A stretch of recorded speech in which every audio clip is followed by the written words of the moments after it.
So I want to just go through a quick review. I mean, you already have these notes in your notebook. If you were here for the classes, you already have it. Now, if you were gone, you might not have these notes. But for everybody who's here, or has been here, you've already had these written down. But I just want to go and do a review for of the major muscles and what they do. And so we talked about, what I did before is I just went by each muscle name. But I want to do now is just go in the reverse and talk about their functions and just categorize them based on what they do. So the trapezius, which is the muscle that connects to your neck, down to your spine, and then along your shoulder blades right here. Its function is to move the pectoral girdle, which is basically your chest, to move that up and down. And so you can see it working right here when you lift something. So moving your shoulders up and down, moving your chest up and down you'd be using this muscle right here. Now, there's more than one muscle that does this function. And so you usually have a lot of muscles working together. So it's kind of simple to just say this one muscle does everything. You have a lot that we're just skipping, but the main function of this muscle is to lift up your shoulders and move your whole abdomen up and down. Muscles that move the arm. And so you have some that flex your muscle or flex your arm, which would move your arm outward like this. And so there's different kinds of flexing. You can flex your elbow and that moves your arm inward, but this is not what that means. This doesn't mean flexing your elbow where you move your arm inward. It means moving your whole arm out away from the body. So flexing your arm is like this, where you're moving it upward like that, like to shake somebody's hand. So the pectoralis major does that. So this is on the front part, and it connects to your humerus, into your sternum, your chest bone right here. And you can see based on what it looks like, you can see why that would do that. Do you see your muscles pull on bones? And so if it's pulling, what would it do? Well, you see it's going to move it upward, right? And so it makes sense based on how they look, what they're going to do. Extensors, just the opposite movement. So that's pulling your arm backward. You have two muscles that we're going to look at that do that, the teres major and the latissimus dorsi. So the teres major is shown in both of these pictures right here, and you can see how it connects back to your shoulder blade. It pulls your arm backward. Latissimus dorsi, which is in the back part. So this connects to the pelvic bones up to your humerus. It also pulls, you can see right here, it pulls your arm backward. So that's one of its functions. It does other things too. I mean, as you can see, it's a very large muscle, so there's a lot of functions, but one of its functions when you pull this area is to pull your arms backward. And that's the extension of your arms when you pull it behind your back. So extension, you can see right here, is moving your arm backward like that. And so your back muscles are what cause that to happen. Abductors, and so arm abduction looks like this, where you're moving your whole arm away from your body, kind of like flapping your arms, for example. And so the deltoid is what causes that motion. Where's the deltoid in your body? Shoulder. So it's just the top part, right? You can see it right here. That's the deltoid right here. So based on how it's shaped, that would make sense, right? It's pulling inward. It's pulling this muscle upward. And as it pulls it, it's pulling your whole arm upward. And so the deltoid is what makes your muscle or your bone move upward. Common place for injections, that's what it's showing you right here. So when you get a shot in the arm, that's where they place the shot. So the deltoid muscle. Rotators, the teres minor. This is on the back on your shoulder blade. And so rotation of your arm.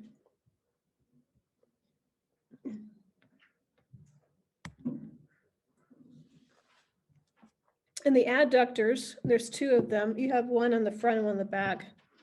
Latissimus dorsi and pectoralis major work together to adduct your arm. So that would be bringing your arm towards the body.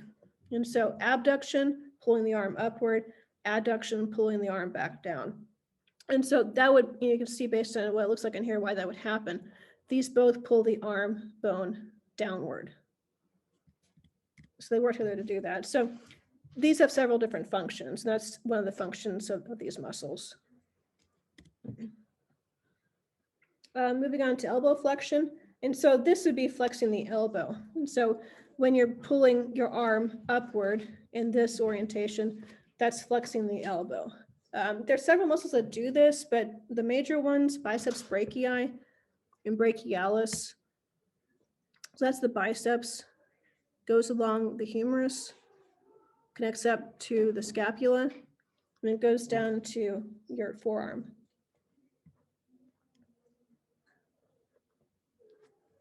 So biceps, there's two parts to it. You can see right here, these are the two parts to the biceps. And that's the brachialis. And so it connects in a lower area, but they both have the same function. You can see that they're shaped and arranged in a similar way, where when they contract, they're going to pull the forearm upward.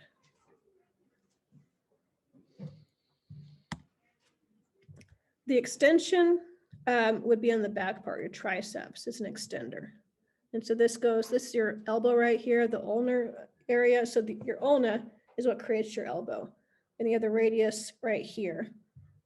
Connects to your elbow and then goes up right here to your scapula and along with your humerus. It's triceps, you have three parts to it. You have this one right here, that one, and that one right there. So that extends your arm. So that pulls your arm outward and straightens it out. Moving your hand, and so you have wrist flexors. So when it says flexing the wrist, you're creating, like you can see on here, you're creating this angle right here. Wrist extension is just the opposite. And the name, what's nice about these ones is that the name tells you what they do. Carpal area is your wrist, and this says flexing the wrist. So it's in the name for most of these ones. And so these all flex the wrist. They're on different parts of the wrist, but they all have the same purpose. And you can see it depends on how your muscles are arranged on what you can see, but you can see some of these usually on your arms, especially if you tense up your hand like that. So the flexor carpi radialis. And so the last part tells you the bone that it connects to, or that it's along. And so it's on the radial side. Which side is the radius? On your pinky side or your thumb side? Thumb side. So these would go connect to your thumb area because it crosses through the radius. And so it goes from your humerus right here, crisscrosses over to the thumb side. Then that's the flexor carpi radialis. You can see it in this picture right here.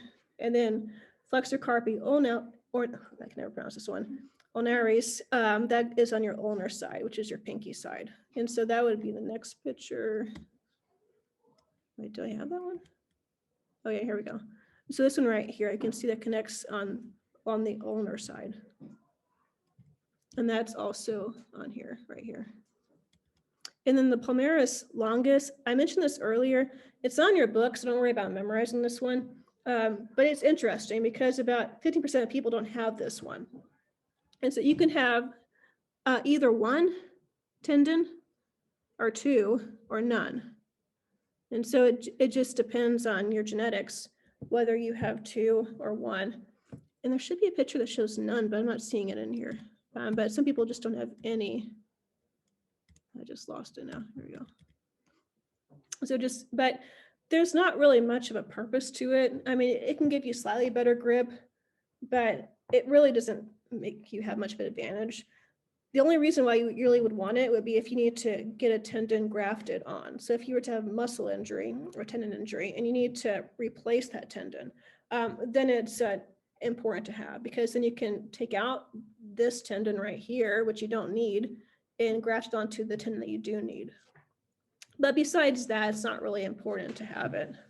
So you can see if you have it, if you like make this kind of motion. You can see I have two of them. I don't know if you probably can't see in the dark, but if you do this, you can see if you have it. And it's in the middle part of your arm. And some people have two, some people have one, some people don't have any. So most people should have at least one, but not everybody does. You don't think you have one? Yeah, so I guess like 50% of people, so I guess like one or two people should not have in this class on average. But wait, would you like have one on one hand and then not one on That can happen. That's not, that is possible for that to happen. Yes. Because I think I have one on my right hand, but not. Yeah, that can happen too. Yeah.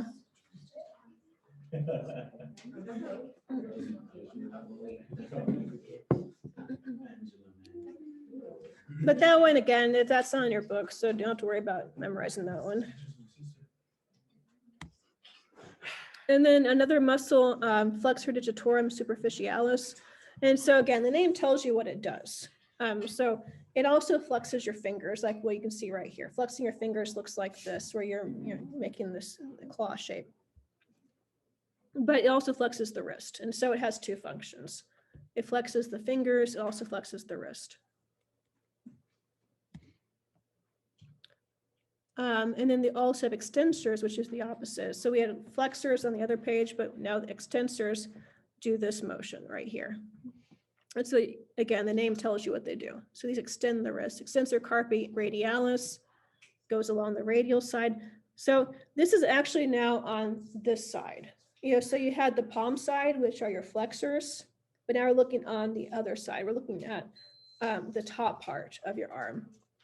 So extensors and flexors are on opposite sides of the body or opposite sides of the bone.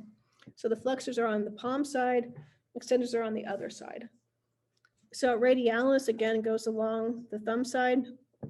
Extensor carpi, how do you say this? Thank you, help me out with that one. I don't know why that one's so hard to say. I always want to say ulnar, but anyway. So that one's on the pinky side. So it crosses over like that. So it goes from the humerus over on the pinky side. And then you have extensor digitorum, which again, like the name tells you, the digits are extended, which is your fingers are. So the wrist and the fingers are extended together in this muscle. Hand adductor. So this one's a little bit tricky as far as the theme of adduction and abduction of your hand. You think about it in anatomical position because you have your palm facing outward, right? And so if your palm is facing outward, abduction would be moving your hand upward, right? Away from your body. Adduction, moving your hand inward. So that would be how you refer to it. But do you notice up here, it's just the opposite? So if you're looking at the reverse side, adduction would be this motion going that way. Abduction is that way because it's based off which way is your palm moving, not your hand. Can some people not do it? Because I can't move it. Well, you are. I mean, just like a little bit. Yeah. I mean, so you are. I mean, but yeah, I mean, people have different. But yeah, I mean, you have different ranges of motion are definitely different from person to person. That's true. Yeah, but your joints have different. Yeah. I was like,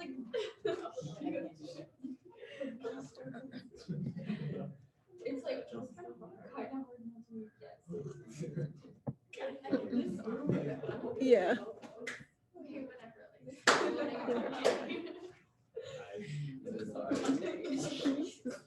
So we can see for the flexor, it's on the ulnar side. And so this one right here, the flexor carpi ulnaris, it's going to pull this way, right? It's going to make you pull to the pinky side. So remember how muscles pull. They pull. It's just going to pull your hand towards the pinky side. And so it would pull it that way. And so that's a hand adductor. The flexor carpi ulnaris adducts the hand. And then the abductors would be on the radial side because they're going to pull it towards the thumb. And so you can see right here, the flexor carpi radialis is on the thumb side. It's going to pull it towards the thumb. And that's abduction when it does that. You have the flexor carpi radialis, which is on the palm side. But then you also have the extensor, which also does this too. The extensor carpi radialis also is going to pull your hand towards the thumb side. So they work together on opposite ends of the arm to both pull your hand towards the thumb. Thigh adductors. So to adduct the thigh, you're pulling it this way towards the body. And so basically it's just pulling the whole leg, either inward or outward. So adduction is pulling the leg inward. And based on how they're arranged, that would make sense. And so these muscles right here are pulling your femur inward, and that would be adducting the femur towards your body. So if you can see how the muscles are arranged, you know what they do. And these ones are going to pull the leg inward. What are these called on your thigh? Your thigh muscles, what are those called? The ones that quadriceps. Good. So these are your quadriceps. So you have, your quadriceps would be in front of these ones. So they are on your thigh, but these are below your quadriceps.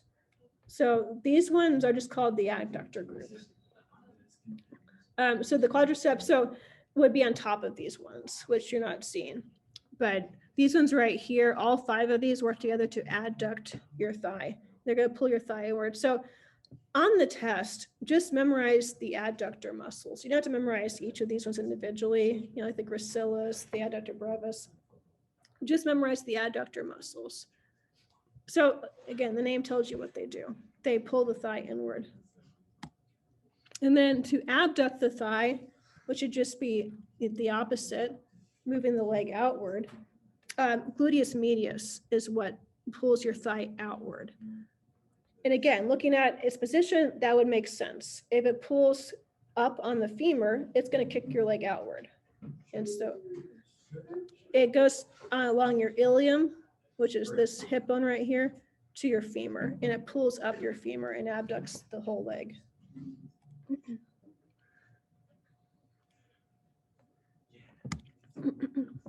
Knee flexors.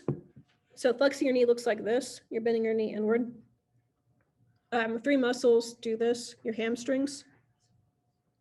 And so these ones are on the back part of your leg right here. And they're going to pull, they actually connect down here to your tibia and your fibula, and they pull up your tibia and fibula. So you can see right here how they're arranged. They go up to the top part of your hip, down to your leg bones, your tibia and your fibula along there, and they pull up the tibia and fibula. Ms. Holly? Yes. Use restroom. Thank you. We don't have any passes. Nope. Still gone. We couldn't find them. We looked everywhere for them. And then going on to the quadriceps, they just do the opposite. So the hamstrings are the flexors of the knee, but the quadriceps just do the reverse. So again, they're on opposite sides. Flexors, extensors are on opposite sides. So what side are the quadriceps on? Aren't these more towards the right? The quadriceps? Some can be. Like some of them are, like here. They're, on the Like- front, but yeah. Yeah, so I see what you're saying. Like, Yeah. just more out a Mhm. little bit. Right, exactly. And then these right here are the adductor groups we mentioned earlier would be these ones right here. And then the quadriceps would be these ones in the red, like you said. So these ones pull your leg inward. These ones extend your leg. So these are leg extenders, which straighten your leg. So the ones on the front are extenders. The ones in the back, your hamstrings, are flexors. They pull your knee upward. They pull your leg upward. These ones straighten out your leg. So just memorize again, that vastus means big, and these are really big muscles on your thigh. And as long as you see vastus in the name, it's going to be one of the quadriceps. You can see them individually on here, and you can see why they straighten out the leg, the way they're arranged. They pull upward, and they pull your leg this way so that it straightens out. So they're along your knee, and they pull your tibia and fibula this way, which straightens it out. On the back, you have your hamstrings, which pull it that way, which flex your knee. We'll stop here for now. I'm going to do some more review tomorrow, but I don't want to do all of that in one sitting. So I'll review the rest of the muscles tomorrow that we've learned about. And then did you all get the questions to work on the chapter review? No. Okay, so I'll write those on the board. So it's 3 through 13, 16 through 34, and 36 and 38. This is, let me see what page it's on. It's on page 223.